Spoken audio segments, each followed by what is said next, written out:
బా మా మామ ఎందుకు రమ్మన్నాడో ఏమో అని ఏదో పంచాయతీ ఉంటేనే రమ్మంటాడు. పుట్టోడే గాని మహా గట్టోడు. మామా ఆ,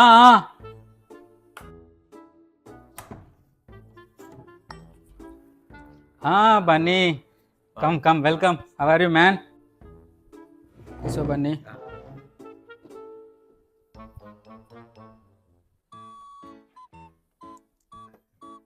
బన్నీ అమ్మ వాళ్ళు ఎలా ఉన్నారు? ఆ, ఆ ఇల్లు మంచిగా కట్టాడు కానీ బిడ్డనే లేకపోయాడు. ఏ వరుణ్, చాయ్ తాగుతావా మంది తెప్పిమంటావా? ఏదైనా పర్లేదు అంకుల్. ఆహా, ఇప్పుడైతే చాయ్ ఉంది కానీ చాయ్ తాగు అడ్జస్ట్గా. సరే అంకుల్, ఇక మీ ఇష్టం. వరుణ్, అమ్మ ఫోన్ చేసిందా నిన్న? నీ గురించే బాగా బాధపడుతుంది. అవునా? ఎందుకు అంకుల్? పెళ్ళి వద్దంట అన్నమాట. మమ్మీ చాలాసార్లు నీకు చెప్పిందట పెళ్లి గురించి. మరి ఎందుకు పెళ్ళి ఎందుకంటే ఇష్టం లేదు నీకు? ఏ పెళ్ళిలో ఏమున్నది అంకుల్? పెళ్లిలో చాలా ఉన్నాయి కానీ నీ మనసులో ఏముందో ఒకసారి చెప్పు నాకు. పెళ్లి పెళ్లి పెళ్లి అంటారు, పెళ్లిలో ఏమున్నది అంకుల్? 10 లక్షలు పెట్టి పెళ్లి చేస్తారు, దాంతో నేగలేక నేను చావాలి, మీరు మాత్రం సుఖంగా ఉంటారు. అబో, బీపీ బాగానే ఉంది, బాగానే గరానికి వస్తున్నావు. బీపీ చెక్ చేసుకున్నావా లేదా ఎప్పుడన్నా? బీపీ లేదు ఏం లేదు అంకుల్, అన్ని చూసుకుంటుంటే జీవితం అంటేనే రోత ఉడుతుంది. అర్థం కాలే. ఒకరేమో డ్రమ్ములేసి నూకుతాళ్ళు, ఇంకోరేమో కుక్కర్లు ఎత్తాళ్ళు, ఇంకొకరైతే ఏకంగా డైరెక్ట్ టైల్స్ కిందనే పాత పెడతాళ్ళు. ఇవన్నీ చూసినాక పెళ్లి చేసుకోబోదే అవుతుంది అంకుల్. ఎక్కడో జరిగిన సంఘటనలు ఇక్కడ తీసుకొచ్చి రుద్దొద్దు. చాలా విషయాలు జరుగుతూనే ఉన్నాయి. పూర్వకాలంలో అంటే ఇప్పటికో 4-10 సంవత్సరాల ముందు మనకి ఆడవాళ్ళ సంఘటనలు ఎప్పుడు ఎవరు బయటికి తీసుకురాలి. 3 జరిగేసరికి బయటకు వస్తున్నాయి. ఎందుకు ఇవి ఆలోచించావు ఎప్పుడన్నా? 3 విషయాలు గుర్తుపెట్టుకున్నావు, పాత జరిగిన విషయాలు ఏం గుర్తుకు రాలేదా నీకు? నాకు అవన్నీ అవసరం లేదు అంకుల్, నేను చేసుకోనంటే చేసుకోను అంతే. సరే వరుణ్, నిన్న ఒక విషయం అడుగుతా, క్లారిటీగా చెప్తావా? అంకుల్ అడగండి. Are you virgin? ఆ? పర్లేదు, నిజం చెప్పు, నేనేమనుకోను. కాదంకుల్. అనుకున్నా. ఎంతమంది?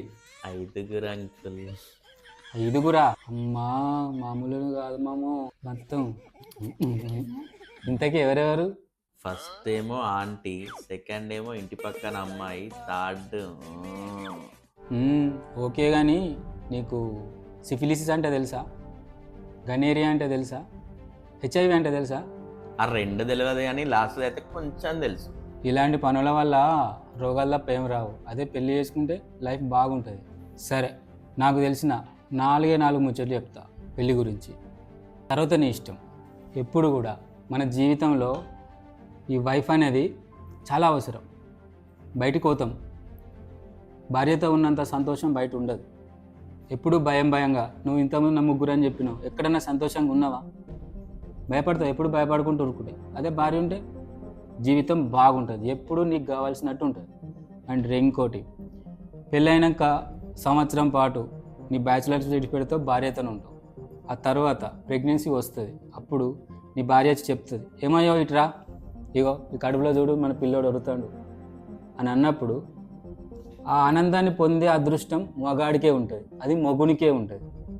నువ్వు పెళ్లి చేసుకోవడం వల్ల ఇది వస్తుంది తప్ప నువ్వు బయట తిరుగుతూ రాదు. సరే వరుణ్, ఇప్పుడు మనం 2025లో ఉన్నాం.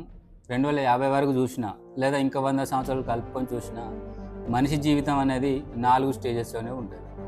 ఫస్ట్ బాల్యం, 2వది యవ్వనం, 3 ప్రౌఢ, 4వది వృద్ధాప్యం. సో ఈ 4 స్టేజ్లు అనేటివి కంపల్సరీ అనుభవించి తీరాల్సిందే. సో కాబట్టి మనం వీటిల్లో బాల్యం చూసుకుంటేనేమో అమ్మతో ఉంటాం, యవ్వనం చూసుకున్నా, ప్రౌఢ చూసుకున్నా, వృద్ధాప్యం చూసుకున్నా భార్యతోనే ఎక్కువ జీవితం ఉంటుంది. సో మనకు వయసు పెరిగే కొద్దీ ఎంత ఆరోగ్యాన్ని కాపాడుకుందాం అనుకున్నా కూడా కంపల్సరీ మోకాళ్ళ నొప్పులని, బీపీలని, షుగర్లని, తెలియని వ్యాధులు కొన్ని వస్తూ ఉన్నాయి. సో ఈ టైంలో ఈ సమయాన మనకు ఉపయోగపడేది ఎవరైనా ఉన్నారంటే, సాయం చేసేది ఎవరైనా ఉన్నారంటే భార్య మాత్రం. సో భార్య అనేది నాకు సంబంధించి నా ఒపీనియన్ ప్రకారం it's a great great great gift by a God. So ఆ దేవుడి నుంచి వచ్చిన గిఫ్ట్ మనం కాపాడుకోవాలి. వచ్చేటప్పుడు మిమ్మల్ని తిట్టుకున్నా కానీ ఆలోచిస్తే మీరు చెప్పేటి అన్నీ కరెక్టే అంకుల్. ఆలోచిస్తా అంకుల్.